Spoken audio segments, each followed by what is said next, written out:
नमस्कार, news track के Y factor में आपका स्वागत है। मैं हूं योगेश मिश्र। इतिहास को तोड़ मरोड़ के पेश करना आज़ादी के बाद से निरंतर जारी है। लगातार यह कोशिश हो रही है कि ऐसा इतिहास हम बच्चों को, आने वाली पीढ़ियों को सौंपें जिससे वे अपने अतीत से कटे हुए हों और अपने अतीत की सच्चाई से रूबरू न हो सकें। इतिहास में यह भी कोशिश हो रही है कि तिल को ताड़ और ताड़ को तिल बना दिया जाए। कहा जाता है जवाहरलाल नेहरू मुसलमान थे, फिरोज गांधी मुसलमान थे।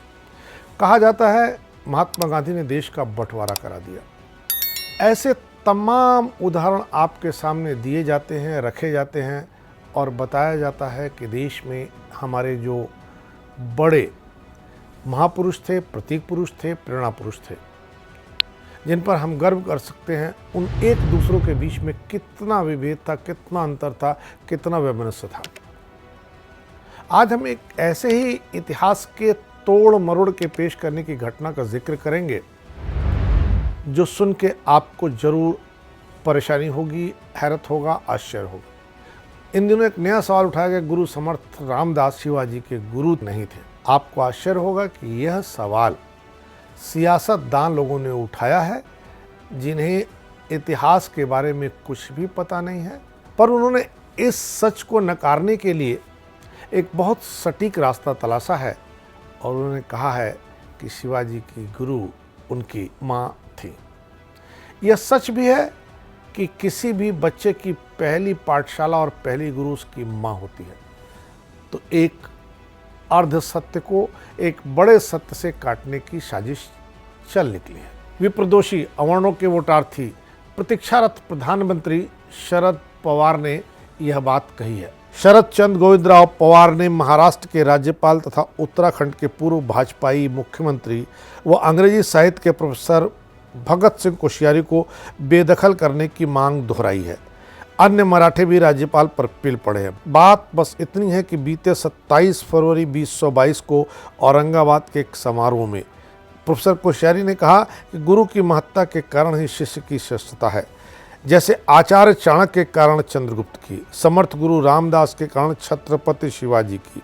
प्रोफेसर कोश्यारी राजपूत हैं, चीन के समीपवर्ती पिथौरागढ़ जिले से आते हैं। आपातकाल में इंदिरा गांधी की तानाशाही का मुकाबला करते हुए जेल गए थे। चूंकि समर्थ गुरु रामदास ब्राह्मण थे, अतः इन मराठों का पुराना अभियान रहा कि शिवाजी की माता जीजाबाई ही पहली गुरु थी। इनका यह भी दावा है कि समर्थ गुरु रामदास और शिवाजी शिष्य कैसे थे। यह तो यहाँ तक कहते हैं कि ये दोनों कभी मिले ही नहीं थे। इस बात की पुष्टि में ये मराठे औरंगाबाद उच्च न्यायालय की खंडपीठ के 16 जुलाई 2018 के एक निर्णय का उल्लेख करते हैं, जिसमें जजों ने कहा कि शोधकर्ताओं की खोज के मुताबिक शिवाजी तथा समर्थ गुरु रामदास कभी गुरु शिष्य नहीं रहे। बम्बई हाईकोर्ट में एक जनहित याचिका दायर की गई कि बाबा साहेब बलवंत मोरेश्वर पुरंदरे को प्रदत्त महाराष्ट्र रत्न पुरस्कार निरस्त कर दिया जाए। बाबा साहेब इतिहासकार थे जो अपने को कवि भूषण की भांति शिव शाहिर कहते थे, जिन्होंने शिवाजी पर सैकड़ों रचनाएं लिखी हैं। उन्हें पद्म विभूषण की उपाधि से सम्मानित किया गया था। इनके ही विरुद्ध कतिपय लोगों ने मांग की थी कि दादा साहेब पुरंदरे को मिला परितोष वापस ले लिया जाए। बम्बई हाई कोर्ट ने इस याचिका को खारिज करते हुए याचिकाकर्ताओं पर दंड भी लगाए और कहा कि याचिकाकर्ता बिना किसी आधार के बेवजह ये लोग अदालत का समय बेकार कर रहे हैं। बाबा साहब पुरंदरे ब्राह्मण थे, अतः ये मराठे उनका तिरस्कार करते रहे। पुरंदरे के अनुसार शिवाजी गुरु रामदास के शिष्य थे। हालांकि संभाजी ब्रिगेड ने बाबा साहेब पुरंदरे को अपमानित करने की साजिश की थी। इसी संदर्भ में एक वारदात भी हुई थी। शरद पवार को उनके चंद चहेतों ने जाणता राजा की उपाधि से नवाजा था। यह उपाधि गुरु रामदास ने शिवाजी को भी दी थी। इस घटना पर पवार समर्थक भाजपा के सांसद उदय राजे ने आलोचना भी की थी। विवाद का विश्लेषण यह है कि 7 सदियों पूर्व से चले आ रहे इतिहास के सर्वमान्य सिद्ध तथ्य को जाति पर राग द्वेष के कारण क्या विकृत कर दिया जाएगा। अर्थात दशकों से करोड़ों स्कूली छात्रों को पढ़ाया जा चुका है कि समर्थ गुरु रामदास शिवाजी के गुरु थे, तो क्या इसे झुठला दिया जाना चाहिए। इतिहास की किताबों में यह भी बताया गया है कि गुरु समर्थ रामदास अपने अनन्य शिष्य, हिंदू राज के प्रणेता, मुगलों के कट्टर शत्रु, मराठा सम्राट छत्रपति शिवाजी के पथ प्रदर्शक थे। आज के चंद राजनेता बिना किसी प्रमाण अथवा दस्तावेज के अपनी मनमानी करेंगे, वह भी तब जब वस्तुस्थिति यह है कि मध्यकालीन भारतीय इतिहास के शोधकर्ताओं ने निसंदेह प्रमाणित किया है कि गुरु शिष्य की स्नेहिल भेंट 1672 को हुई थी। इसका प्रमाण लंदन की ब्रिटिश लाइब्रेरी में रखे गए दस्तावेजों में भी मिलता है। यह शिवाजी द्वारा प्रदत्त सनद है। शिवाजी ने अपने अमात्य दत्ताजी पंत को निर्दिष्ट किया था कि चाफल मंदिरों की सुरक्षा हो।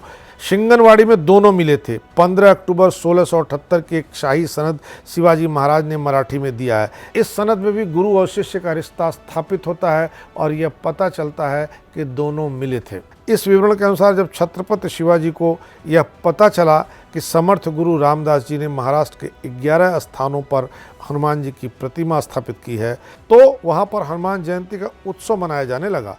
उन्हें उनके दर्शन की उत्कृष्ट अभिलाषा हुई। वह गुरु से मिलने के लिए चाफल माझगांव होते हुए शिंगनवाड़ी आए।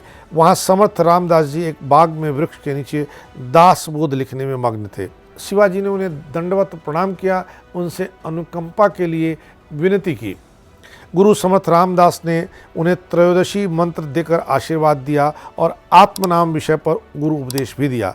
यह लघुबोध नाम से प्रसिद्ध है और दासबोध में समाविष्ट है। फिर उन्हें श्रीफल, 1 अंजलि मिट्टी, 2 अंजलियां लीद और 4 अंजलियां भरकर कंकड़ दिया। जब शिवाजी ने उनके सानिध्य में रहकर लोगों की सेवा करने की इच्छा व्यक्त की तो संत बोले, तुम क्षत्रिय हो, राज्य रक्षण और प्रजापालन तुम्हारा धर्म है। यह रघुपति की इच्छा दिखाई देता है। और उन्होंने राजधर्म एवं छात्र धर्म पर उपदेश दिया। शरद पवार तथा उनके लोगों की जिद है कि शिवाजी की गुरु उनकी माता जीजाबाई थी। यह पूर्ण सत्य है, क्योंकि संस्कृत में कहावत भी है कि शिशु की प्रथम गुरु माता होती है। स्त्रोत द्वितीय परंपरा से गुरुणा प्रथमो माता द्वितीयो पितृ पूजक पुनश्च गुरु आचार्य एतेषाम अभिनंदनम। साथ ही यह भी श्लोक है कि माता शत्रु पिता बैरी एन बालो न पाठिता, संतान की शिक्षा पर निर्देश है। इन अब्राह्मणों को महाराष्ट्र के पंडितों से समर्थन मिला था, क्योंकि शिवाजी का राज तिलक पुरोहितों ने नहीं किया। वे सब छत्रपति को क्षत्रिय नहीं मानते थे। अतः दादा गंगा भट्ट को काशी से आमंत्रित किया गया।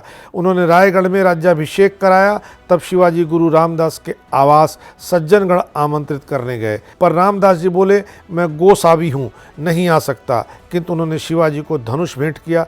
धर्म रक्षार्थ पिछड़ा, अति पिछड़ा, ऊंच नीच को राजनेता इतिहास से दूर रखें, उसे विकृत करने की कोशिश न करें। शिवाजी युग पुरुष थे, धर्मोद्धारक थे, हिंदू पादशाही के प्रवर्तक थे, दलित पिछड़ों के ओटों के सौदागर।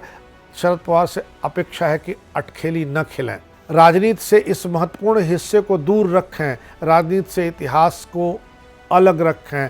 हमेशा हर वक्त स्वार्थ की बात नहीं की जानी चाहिए, क्योंकि देश, समाज और पीढ़ियां जब कल आपका मूल्यांकन करेंगी तो क्या होगा, यह भी शरद पवार को सोचना चाहिए और इस तथ्य को स्वीकार कर लेना चाहिए कि समर्थ गुरु रामदास शिवाजी के गुरु थे।